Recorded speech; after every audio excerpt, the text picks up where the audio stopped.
தோட்டத்தில் ஹான்சல் மற்றும் கிரேட்டல் என்ற ஒரு சகோதரன் சகோதரி வாழ்ந்தனர்.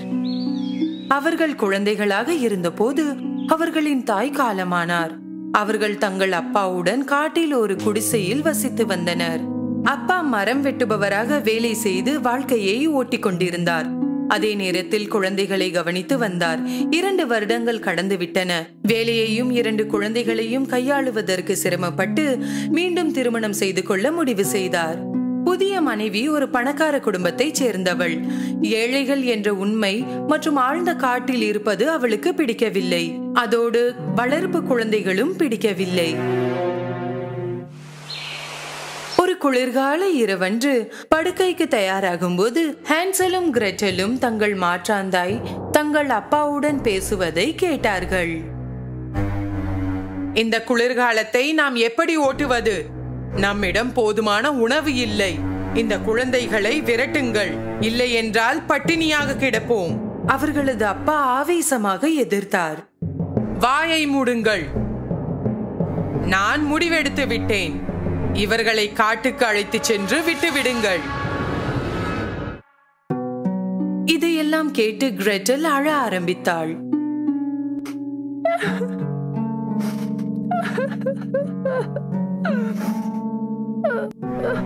அவள் சகோதரன் ஹான்சல் அவளுக்கு ஆறுதல் கூறினான்.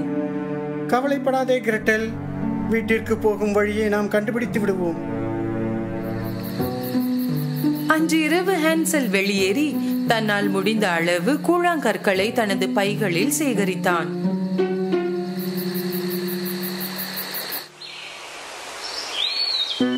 காலையில் அவர்கள் அனைவரும் காட்டை நோக்கி நடக்க ஆரம்பித்தனர். அவர்கள் சுற்றுலா செல்வதாக அவர்களின் தந்தை கூறினார். அவர்கள் நடந்து செல்லும் போது யாரும் கவனிக்காத போது திரும்பி வரும் வழியை குறிக்க ஹான்சல் கூழாங்கற்களை கீழே போட்டான்.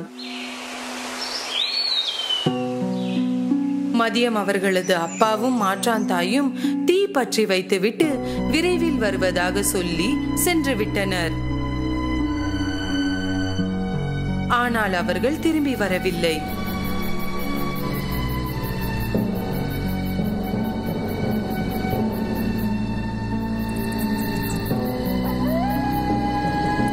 இரவு ஆனதும் காட்டில் உள்ள அனைத்து காட்டு விலங்குகளின் பயங்கரமான ஒலிகளும் இவர்களை சுற்றி ஒலிக்க ஆரம்பித்தன. நடுங்கிய ஹான்சலும் கிரெட்டலும் நில ஒளி வரும் வரை நெருப்பின் பக்கத்தை விட்டு வெளியேறவில்லை. பிறகு நில ஒளியில் பிரகாசிக்கும் கூழாங்கற்களை பின்தொடர தொடங்கி வீட்டை நோக்கி நடந்தார்கள். நல்ல வேலை செய்தாய் ஹான்சல், நீ ஒரு புத்திசாலி. குழந்தைகள் வீட்டிற்கு திரும்பி வந்த போது அவர்களின் அப்பா மிகவும் மகிழ்ச்சியாகவும் ஆச்சரியமாகவும் இருந்தார். அவர்களுடைய மாற்றாந்தாய் மகிழ்ச்சியாக இருப்பதை போல செயல்பட்டாள். ஆனால் அவளது முடிவில் தீர்மானமாக இருந்தாள். அவர்கள் திரும்பி வந்ததில் அவள் வருத்தப்பட்டாள். 3 நாட்களுக்கு பிறகு மாற்றாந்தாய் மீண்டும் அவர்களை விரட்ட முயற்சித்தாள். இந்த முறை இரவில் அவள் ஹான்சல் மற்றும் கிரெட்டலின் கதவை பூட்டினாள். மேலும் ஹான்சலை மீண்டும் கூழாங்கற்களை சேகரிக்க அனுமதிக்கவில்லை. ஆனால் ஹான்சல் ஒரு புத்திசாலி பையன். அவர்கள் காலையில் காட்டுக்கு நடந்து செல்லும் போது இந்த முறை அவன் முந்தைய நாள் இரவு தனது சட்டை பையில் வைத்திருந்த ரொட்டி துண்டுகளை கீழே போட்டான். நண்பகலில் அவர்களது தந்தையும் மாற்றாந்தாயும் ஒரு சாக்கு சொல்லிவிட்டு சென்று விட்டார்கள். அவர்களை மீண்டும் காட்டில் தனியாக விட்டுவிட்டார்கள். அவர்கள் திரும்பி வரவில்லை என்பதை உணர்ந்த ஹான்சலும் கிரெட்டலும் இருட்டுவதற்கு முன் வீட்டிற்கு செல்ல விரும்பினர். ஆனால் இந்த முறை ரொட்டி துண்டு விட்டு சென்ற பாதையை அவர்களால் கண்டுபிடிக்க முடியவில்லை. அதை பறவைகள் உண்டுவிட்டன. கிரெட்டல் அழ ஆரம்பித்தாள். முதல் முறையாக ஹான்சலும் நம்பிக்கையை இழந்தான். இந்த முறை குழந்தைகள் உண்மையில் தொலைந்து விட்டார்கள். தண்ணியும் உணவும் இல்லாமல் பயத்தோடு அவர்கள் 3 நாட்கள் காட்டை சுற்றி திரிந்தனர். 3ஆம் நாள் பனியை போல் வெள்ளை நிற பறவையை கண்டார்கள். பறவை அவர்களுக்காக அழகிய குரலால் பாடல்களை பாடியது.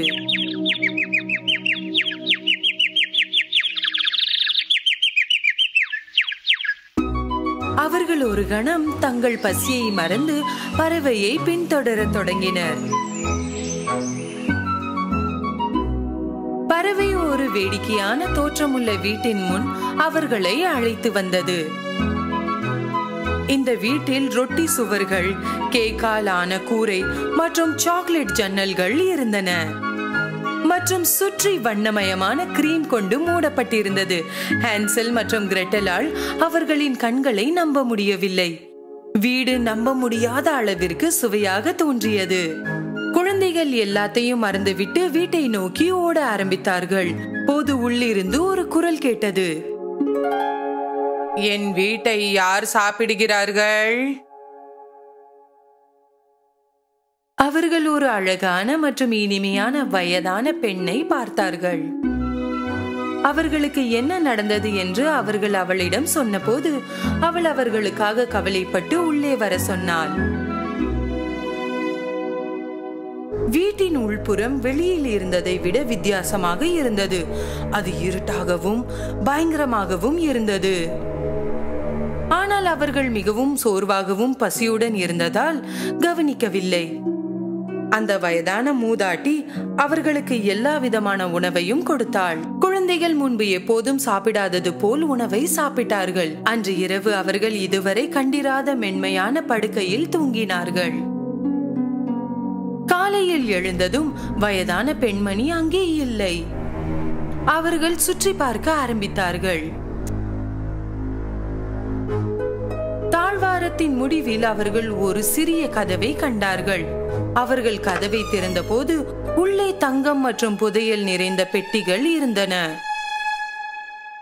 அவர்கள் ஆச்சரியப்பட்டார்கள். ஹான்சல் உள்ளே நுழைந்து உன்னிப்பாக பார்க்க விரும்பினான். அப்போது அவர்கள் மீண்டும் அவளுடைய குரலை கேட்டார்கள். நீங்கள் 2 பேரும் என்ன செய்கிறீர்கள்? அவர்கள் திரும்பிய போது சூனியக்காரியை கண்டார்கள். அவள் அவர்களுக்கு முன்னால் நின்று கொண்டிருந்தாள். அப்போதுதான் தெளிவானது, அந்த வயதான பெண்மணி சூனியக்காரி. அந்த குழந்தைகள் ஓட முயன்றார்கள். ஆனால் கதவு போடப்பட்டிருந்தது. சூனியக்காரி ஹான்சலின் முடியை பிடித்து இழுத்தாள். ஒரு கூண்டில் பூட்டினாள். பின்னர் அவள் கிரெட்டலை சமையல் அறைக்கு இழுத்து சென்றாள். உன் சகோதரன் மிகவும் ஒல்லியாக இருக்கிறான். அவனுக்காக உணவை சமைத்து அவனை குண்டாக்கு. அவன் நல்ல நிலையில் இருந்தால் எனக்கு சுவையான உணவாவான். ஆனால் நீ எதையும் சாப்பிடாதே. எல்லா உணவும் அவனுக்கு.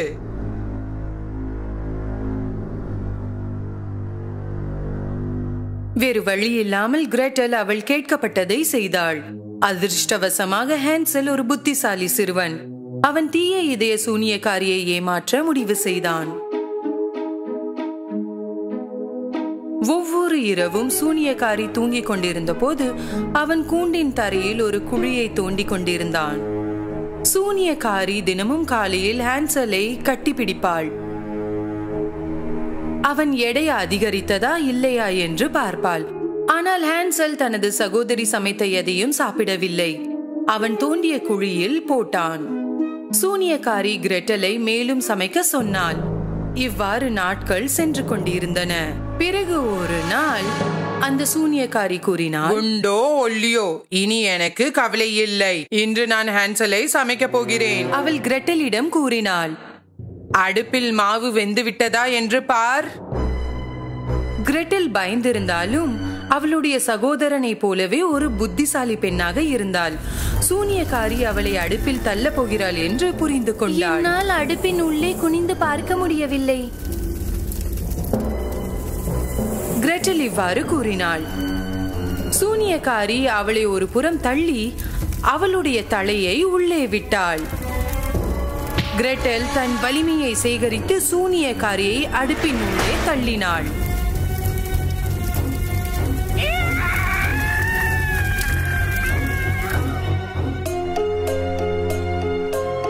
சூனியக்காரி சாவியை எங்கே மறைத்து வைத்திருக்கிறாள் என்று கிரெட்டலுக்கு தெரியும்.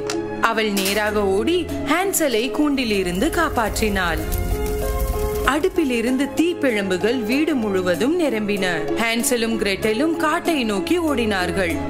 அவர்கள் எங்கு செல்ல வேண்டும் என்று அவர்களுக்கு தெரியவில்லை. சிறிது நேரம் கழித்து அவர்களுக்கு ஒரு ஆறு தெரிந்தது. அங்கு ஒரு மாபெரும் அன்னம் அவர்களை ஒவ்வொருவராக ஆற்றின் மறுபுறம் அழைத்து சென்றது. குழந்தைகள் சுற்றி பார்த்தார்கள். திடீரென்று அவர்கள் எங்கிருக்கிறார்கள் என்று உணர்ந்தார்கள். பிறகு வீட்டை நோக்கி வேகமாக ஓடினார்கள். தனது குழந்தைகளை பார்த்தபோது தந்தை மகிழ்ச்சி அடைந்தார். ஆனந்த கண்ணீருடன் அவர்களின் மாற்றான் தாய் அவர்களை காட்டில் விட்டு சென்ற உடனேயே தனது பெற்றோர் வீட்டிற்கு திரும்பி சென்றாள் என்பதை கூறினார். அவர் செய்ததை நினைத்து வருந்தினார். அவர்களை கடினமாக தேடியதாக கூறினார். குழந்தைகள் தங்கள் தந்தையை மிகவும் நேசித்தார்கள். அதனால் அவர்கள் அவரை மன்னித்தார்கள். இன்னொரு ஆச்சரியம் அவர்களின் தந்தைக்காக காத்திருந்தது. அவர்கள் இருவரும் சூனியக்காரியின் வீட்டில் கண்டுபிடித்த தங்கம் மற்றும் வைரங்களை தங்கள் பையில் நிரப்பி கொண்டு வந்தார்கள். இதை பார்த்த தந்தை ஆச்சரியப்பட்டார். அவர்களது குடும்பத்தில் இருந்த எல்லா பிரச்சனைகளும் போய்விட்டன. அவர்கள் மகிழ்ச்சியுடன் வாழ்ந்தார்கள்.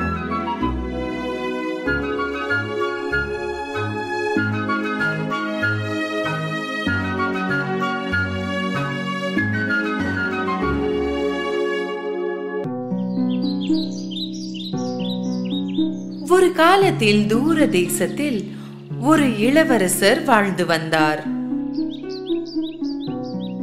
இப்போது இளவரசன் திருமணம் செய்து கொள்வதற்கான நேரம். ஆனால் துரதிருஷ்டவசமாக அவரது இளவரசி எங்கும் காணப்படவில்லை. அவரது இளவரசியை கண்டுபிடிக்க அவர் உலகம் முழுவதும் பயணம் செய்தார். இளவரசரை சந்திப்பதற்கு அண்டை ராஜ்யங்களில் உள்ள அனைத்து இளவரசிகளும் அரச கோட்டைக்கு விஜயம் செய்தனர். ஆனால் இளவரசருக்கு சரியான இளவரசியை தேர்ந்தெடுப்பது கடினமாக இருந்தது. அவர் தந்தை ராஜாவிற்கு தனது மகன் ஒரு உண்மையான இளவரசியை திருமணம் செய்து கொள்ள வேண்டும். பல வருடங்களாக முயற்சி செய்த பிறகும் சரியான இளவரசியை கண்டுபிடிக்க முடியாமல் எல்லா நம்பிக்கைகளையும் அவர் இழந்தார். சோகமான, நம்பிக்கையற்ற மற்றும் ஆழமான சிந்தனைகளில் இளவரசர் தனது வாழ்க்கையை தொடர்ந்தார். ராஜாவும் ராணியும் அவருடைய சூழ்நிலையை கண்டு மிகவும் வருத்தமாக இருந்தனர். மற்றொரு சோகமான இரவு அவர் உட்கார்ந்து யோசித்துக் கொண்டிருந்த போது ஒரு பெரிய புயல் தொடங்கியது. பேய் மழை பெய்து கொண்டிருந்தது. இடி மின்னல் சத்தம் கோட்டையில் எதிரொலித்தது. இளவரசர் தனது ஜன்னலில் இருந்து மின்னலை பார்த்து கொண்டு தூங்க முயற்சி செய்தார். அப்போது அவரால் எதிர்கால தனது இளவரசியை பற்றி யோசிப்பதை தவிர்க்க முடியவில்லை. கோட்டையில் சத்தங்களுக்கு இடையில் ஒரு வேலைக்காரி கதவை தட்டும் சத்தத்தை கேட்டாள். அவள் கதவை திறந்து மழையில் நனைந்த ஒரு இளம் பெண்ணை கவனித்தாள். அவள் முழுமையாக நனைந்திருந்தாள்.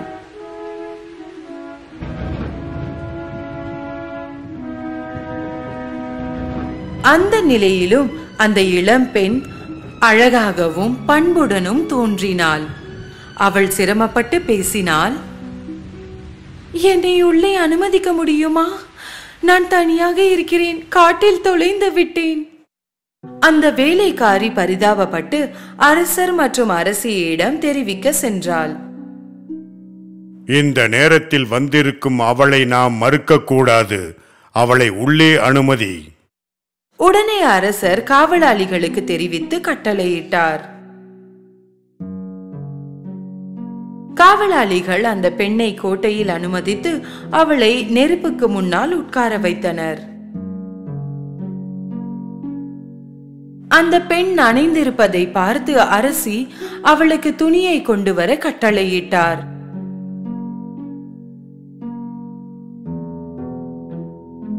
தனிமையில் அரசி அந்த பெண்ணிடம் கேட்டார்.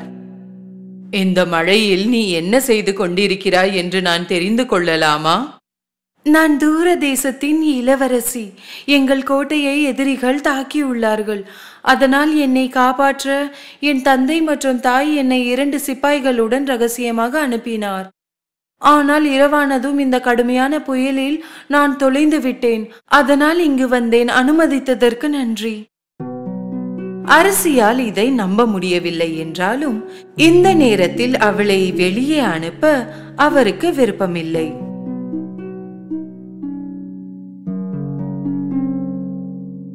இளவரசர் யார் இந்த மர்மமான பெண் என்று பார்க்க ஆர்வமாக இருந்தார். அவர் அவளை சந்திக்க விரும்பினார். அந்த சமயத்தில் ராணி அவளுக்கு கொடுத்த உடை அணிந்து அவளுடைய தலைமுடி உலர்ந்து அவள் இப்போது தன்னை போல உணர்ந்தாள்.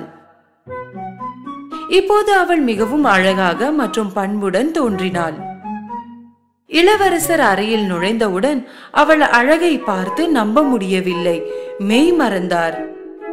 ஆனால் அவள் உண்மையில் ஒரு இளவரசி தானா என்று நிச்சயம் தெரிந்து கொள்ள விரும்பினார்.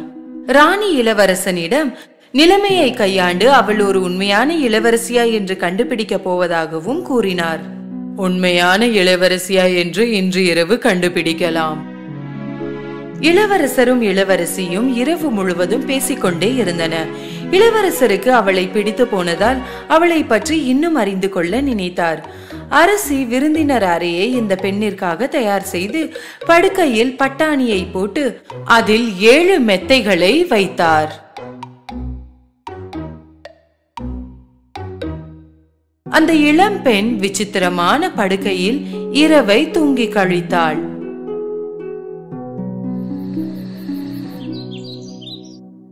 அடுத்த நாள் காலை அரசி அந்த பெண் எழுந்தவுடன் அவளிடம் கேட்டார், நேற்று இரவு நன்றாக உறங்கினாயா? நீங்கள் எனக்கு தங்க இடம் கொடுத்ததற்கு நன்றி. ஆனால் உறங்க சிறிது சிரமமாக இருந்தது. நிஜமாகவா? ஏனென்று நான் தெரிந்து கொள்ளலாமா? என் உடம்பு வலிக்கிறது, என் முதுகு வலிக்கிறது. ஏதோ கடினமான தரையில் படுப்பது போல் நான் உணர்ந்தேன். அரசி இந்த பதிலுக்கு தான் காத்து கொண்டு இருந்தார். 7 போர்வைகள் விரிக்கப்பட்ட கடினமான மெத்தை மேல் படுப்பதில் ஒரு இளவரசிக்கு தான் சிரமம் ஏற்படும் என்று அறிந்திருந்தார்.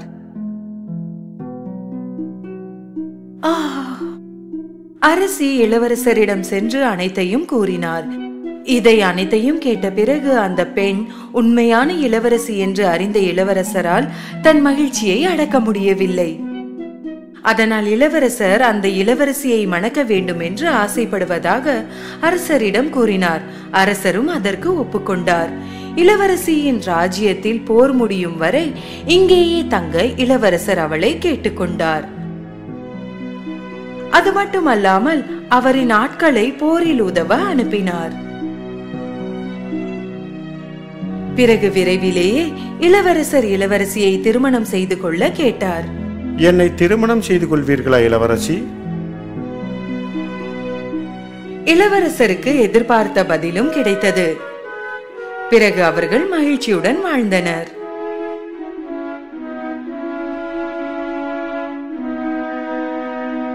அன்று இரவு இளவரசர் பட்டாணிகளை ஒரு கண்ணாடி குப்பியில் வைத்து கோட்டையில் எல்லோரும் பார்க்கும்படி ஒரு மூலையில் வைத்தார். உண்மையான காதலை நம்பிய நிறைய பேர் அதை பார்க்க வருகை தந்தனர். இந்த இளவரசர் மற்றும் இளவரசியின் கதை பல ஆண்டுகளாக சொல்லப்பட்டது.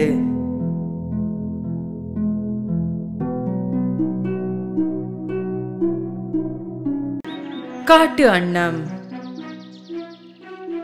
ஒரு காலத்தில் தொலைதூர தேசத்தில் ஒரு அரசர் 11 மகன்களுடன் ஒரு மகளுடனும் வாழ்ந்தார். அவரது மனைவி இறந்து சிறிது காலம் கழித்து மன்னர் மறுமணம் செய்து கொண்டார்.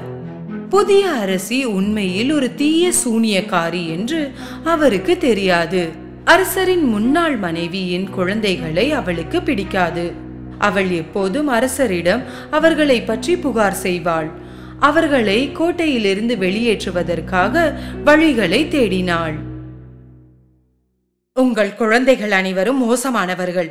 பணிப்பெண்கள் ஒவ்வொரு நாளும் புகார் செய்கிறார்கள். புதிய ராணி மிகவும் புகார் கூறினாள். இந்த வதந்திகளை மன்னர் நம்ப தொடங்கிய உடனேயே அவர் முதலில் தனது மகளை ஒரு பண்ணைக்கு அனுப்பினார். அவள் 15 வயது வரை ஒரு விவசாய குடும்பத்துடன் தங்க போகிறாள். தீய இதயமுள்ள ராணி சிறுவர்களையும் அனுப்பி வைக்க விரும்பினாள். ஆனால் அவர்கள் மிகச் சிறியவர்களாக இருந்ததால் அரசர் ஒப்புக்கொள்ளவில்லை. ஆனால் அவர்கள் அறையை விட்டு வெளியேற தடை விதித்தாள்.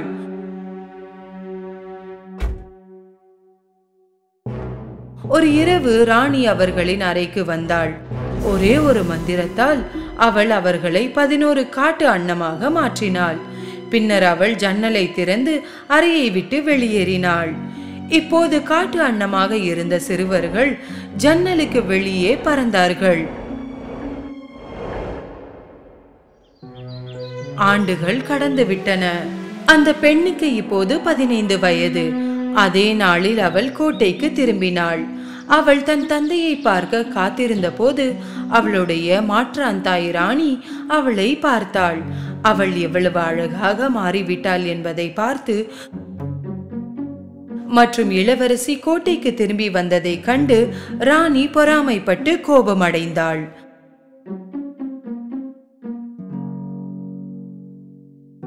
அவரது தந்தை மீண்டும் கோட்டைக்கு வருவார் என்று காத்திருந்த போது இளவரசி தன் அறையில் தூங்கிவிட்டாள். ராணி அறைக்குள் நுழைந்து அப்போது அவள் மீது ஒரு மந்திரத்தால் சபித்து விட்டாள். திடீரென்று இளவரசியின் தலைமுடி மிகவும் களைந்து இருந்தது. அவள் முகம் மாறியது. இப்போது கருப்பாக மாறியிருந்தாள். ராஜா கோட்டைக்கு திரும்பினார். தனது மகள் திரும்பி வந்ததை கண்டு மிகவும் மகிழ்ச்சி அடைந்தார். அவர் உடனே அறைக்கு சென்றார். ஆனால் அறையில் தூங்கிக் கொண்டு இருந்த பெண் தன் மகள் போல் அவருக்கு தெரியவில்லை.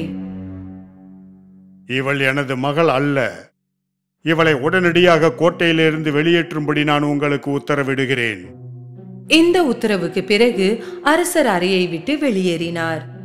அரசரின் காவலர்கள் இளவரசியை எழுப்பி கோட்டையிலிருந்து வெளியே அழைத்து சென்றனர். அவள் என்ன சொன்னாலும் செய்தாலும் அவளால் அரசரை பார்க்க அனுமதிக்கும்படி அவர்களை சமாதானப்படுத்த முடியவில்லை. வேறு வழி இல்லாமல் பரிதாபமான இளவரசி அழுது கொண்டு இருந்தாள். என் சகோதரர்களை கண்டுபிடிக்க வேண்டும். நாங்கள் ஒன்றாக இருந்தால் தீங்கு யாரும் செய்ய முடியாது. காடுகளில் நடந்து செல்லும் போது இளம் பெண் ஒரு வயதான பாட்டியை சந்தித்தாள். அவள் அவளை வாழ்த்தி கேட்டாள். இங்கு 11 இளவரசர்களை பார்த்தீர்களா? என் அன்பான பெண்ணே, 11 இளவரசர்களை பார்த்ததில்லை. ஆனால் 11 காட்டு அன்னங்களை பார்த்தேன். அவர்கள் அங்கே கரைக்கு செல்வார்கள். இளம் இளவரசி சோகமாக அந்த வயதான பாட்டியை விட்டு கரைக்கு சென்றாள். அப்போது அங்கே சூரிய அஸ்தமனத்தின் போது வயதான பாட்டி சொன்ன 11 காட்டு அன்னம் அங்கே அந்த இடத்திற்கு வந்தது.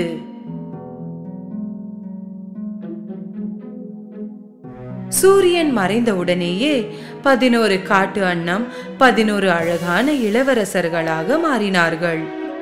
இளவரசி திகைத்து போனாள். அந்த இளம்பெண் தன் சகோதரர்களை அந்த நேரத்தில் அடையாளம் கண்டாள். அவர்களை நோக்கி அவள் ஓட ஆரம்பித்தாள். அவள் ஓடிக்கொண்டிருக்கும் போது அவள் மீண்டும் இருந்த மாதிரி அழகான இளவரசிக்கு திரும்பினாள். அவளுடைய சகோதரர்கள் அவளை உடனடியாக அடையாளம் கண்டு கொண்டார்கள். மகிழ்ச்சியோடு அவர்கள் ஒருவருக்கொருவர் கட்டிப்பிடித்தார்கள். தீய ராணியின் சாபம் உடைந்தது. அதுதான் அவர்களின் குடும்ப அன்பின் மற்றும் பாசத்தின் சக்தி. 11 இளவரசர்கள் இளம் இளவரசிக்கு தங்கள் கதையை சொன்னார்கள். அவர்கள் இரவில் மட்டுமே மனிதர்களாக இருக்க முடியும். ஒவ்வொரு நாளும் விடியற் காலையில் அவர்கள் மீண்டும் காட்டு அன்னமாக மாறினர். ஏறக்குறைய விடியற் காலை என்பதால் அவர்கள் அவளை அவர்களுடன் அழைத்துச் செல்ல முடிவு செய்தனர். அவர்கள் ஒரு கூடையை உருவாக்கி அதில் அவளை அமர்த்தி பார்க்கும்போது சூரியன் உதித்தது. மீண்டும் அவர்கள் அனைவரும் காட்டு அன்னமாக மாறினர்.